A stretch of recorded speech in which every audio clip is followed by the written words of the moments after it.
So hello guys, welcome to mini blog. তো বন্ধুরা, আজকে হচ্ছে সরস্বতী পুজোর দিন। আজকে আমি সকাল সকাল উঠে গেছি, আর এই যে মুখ ধোবো আমি এখন। আর মুখ ধোয়ার পর এখন ঘরে এসে দেখছি যে বাবা এক থলি মাছ এনেছে, এই যে দেখতে পাচ্ছ। আর এখন দেখতে পাচ্ছ আমি এই যে চান টান করে পুরো রেডি হয়ে গেছি, একটা পাশের বাড়িতে যাবো, এখানে পুজো করবো, তারপর যাবো স্কুলে। আর আমার এই বন্ধু দেখতে পাচ্ছ হাই করছে এখানে। আর এই ব্লগটা আসতে একটু লেট হয়ে গেল। আর এই যে পাশের বাড়িতে চলে এসেছি, এই ঘরটাতে পুজো হবে দেখতে পাচ্ছ, এখানে পুজো করবো।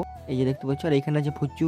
তো বন্ধুরা, ওইখানে পুজো করার পর আমি এখন চলে এসেছি স্কুলে। আর এই যে দেখতে পাচ্ছি স্কুলে ঠাকুরটাকে একটা বাটির থিম দিয়ে সাজিয়েছিল, বেশ ভালো লাগছিল দেখতে। আর স্কুলে একটু খাবারের আয়োজন করা হয়েছিল, তাই সবাই খাবার জন্য বসে পড়েছিল। এই যে দেখতে পাচ্ছি এখানে পুরো গ্রাউন্ডে। আর এখন দেখতে পাচ্ছি বন্ধুরা, এই যে স্কুলে যে রুমটাতে ঠাকুর হয়েছিল সেই রুমটাতে আমরা বসে আছি এখন, আর একটু গান বাজাইছিলাম ডিজে। তো এখন দেখতে পাচ্ছি আমি স্কুল থেকে বিকেলে ঘরে চলে এসেছি, আর ঘরে এসে এখানে ড্রেস চেঞ্জ করে নিয়েছি। আর ঘরে এসে দেখি মায়ের রান্না কমপ্লিট। এখানে সবজি ছিল, একটা বাঁধাকপি ফুলকপির সবজি, আর এখানে হয়েছিল পোস্তু, আর এখানে ছিল ভাজা, আলু ভাজা, বেগুন ভাজা সব ছিল। আর এখানে হয়েছিল একটা শাগে বেগুন সবজি। আর এখন দেখতে পাচ্ছ আমি এই যে ঘরে মাছ ভাজছি। আর আমাদের যেহেতু সিজন আছে, তার জন্য সব মাছ লাস্টে করা হয়। আর এখানে আরো মাছ ছিল। আর এখন আমরা সবাই খেতে বসছি, আর এটা হচ্ছে পরের দিনে। তো এই ভিডিওটা আমি পরের দিনে শুট করছি। আর আমার বন্ধুগুলোকে সবাইকে আমি নিমন্ত্রণ করেছিলাম, এখানে রাহুল আছে, আরো বন্ধুগুলো সবাই আছে। আর সবারই খাওয়া কমপ্লিট প্রায়। আর এখন আমরা খাওয়া দাওয়া করার পর একটু চলে এসেছিলাম পাশের গ্রামে, একটু কাজ ছিল। আর পাশের গ্রামে এসে দেখি ভালো একটা ঠাকুর এখানে সাজিয়েছিল দেখতে পাচ্ছি, তোমাদেরকে একটু দেখাচ্ছি আমি। তো আমরা যে কাজটার জন্য গিয়েছিলাম সেই কাজটা আমাদের হয়ে গেছে। আর এই ব্লগটাকে এখন এখানে এন্ড করছি। যদি ভালো লেগে থাকে তো একটা লাইক করে দিও, চ্যানেলটাতে নতুন থাকলে চ্যানেলটাকে সাবস্ক্রাইব করে দিও।